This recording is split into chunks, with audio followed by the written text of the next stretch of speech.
Early life and family background. Sergey Vladimirovich Kiriyenko, born Sergey Vladimirovich Israel on July 26, 1962, in Sochi, the capital of the Abkhaz Autonomous Soviet Socialist Republic within the Georgian SSR of the Soviet Union, now Abkhazia, was raised in a family with deep intellectual and communist roots.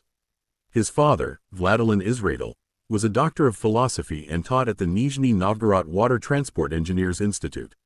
His grandfather, Yakov Israel, was a devoted Bolshevik who reportedly saved his Communist Party membership card from a burning house and served as head of the KGB border guard in the 1930s. Kiriyenko's father was Jewish, which influenced his early life. Due to Soviet-era discrimination against Jewish individuals, he adopted his mother's Ukrainian surname, Kiriyenko, after his parents' divorce in the 1970s. His mother, Larissa Kiriyenko, moved with him to Sochi, a coastal city in southern Russia, where he spent much of his childhood. This name change helped him navigate barriers, as his Jewish heritage had previously prevented admission to more prestigious Soviet universities. Kiriyenko was active in the Komsomol, Communist Youth Union, during his school years, viewing it later as a valuable life lesson in organization and leadership. He has described his family as typical Soviet intellectuals with a strong communist tradition, though he later distanced himself from ideology in favor of pragmatic reform. Education. After high school in Sochi, Kiriyenko enrolled in 1980 at the Gorky Institute of Water Transport Engineering, now the Volga State Academy of Water Transport, in Nizhny Novgorod, studying shipbuilding on the faculty where his father taught. He graduated in 1984 with a degree in mechanical engineering.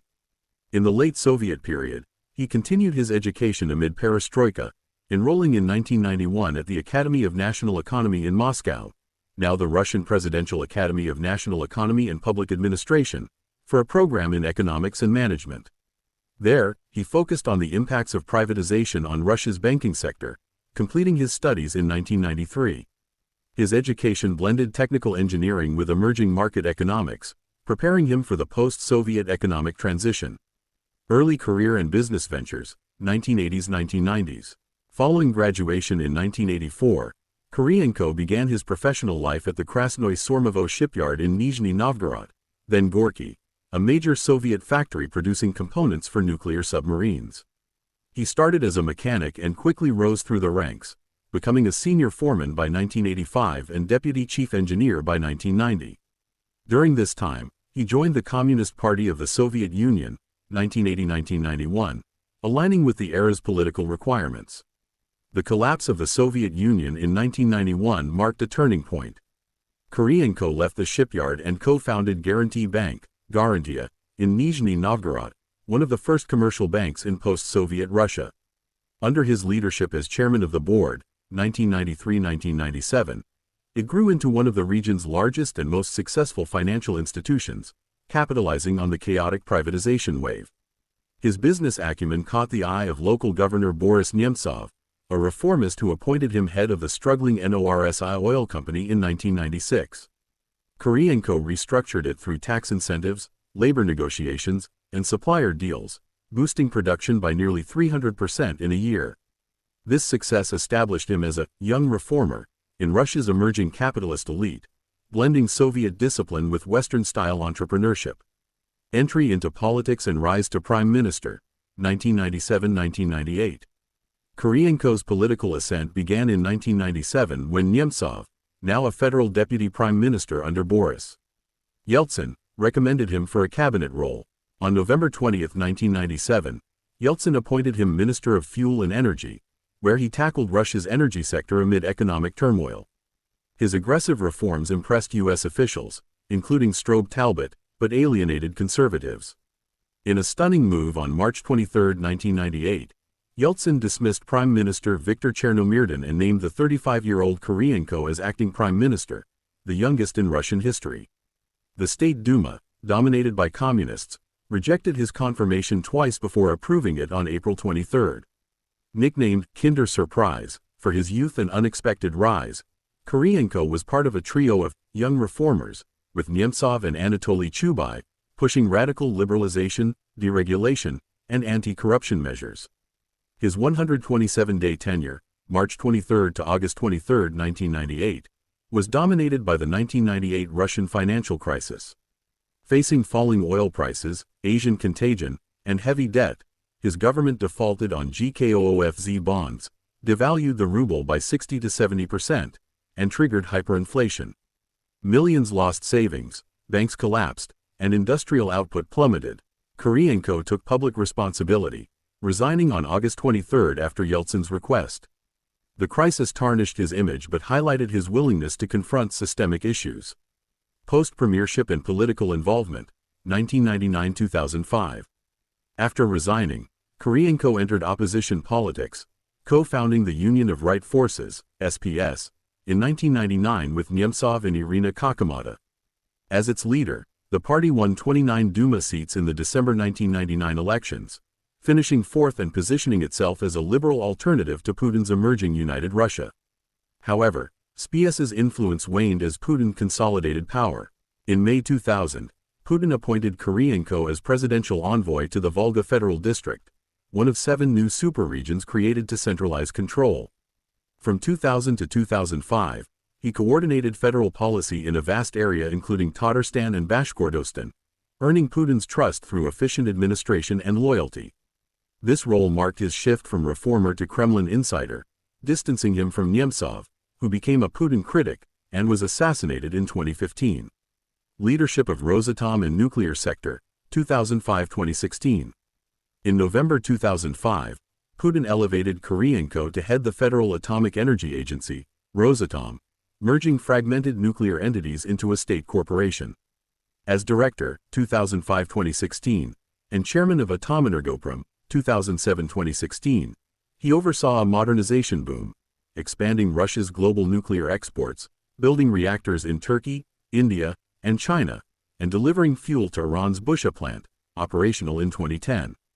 Under his watch, Rosatom became a geopolitical tool, with revenues exceeding $10 billion annually by 2015. He navigated international sanctions post-Crimea annexation while advancing domestic projects like the academic Lomonosov floating nuclear plant. Kiriyenko's tenure was praised for safety and innovation. In 2018, Putin awarded him the Hero of Russia, a confidential decree. However, it drew criticism for opacity in deals and environmental risks. Return to the Kremlin.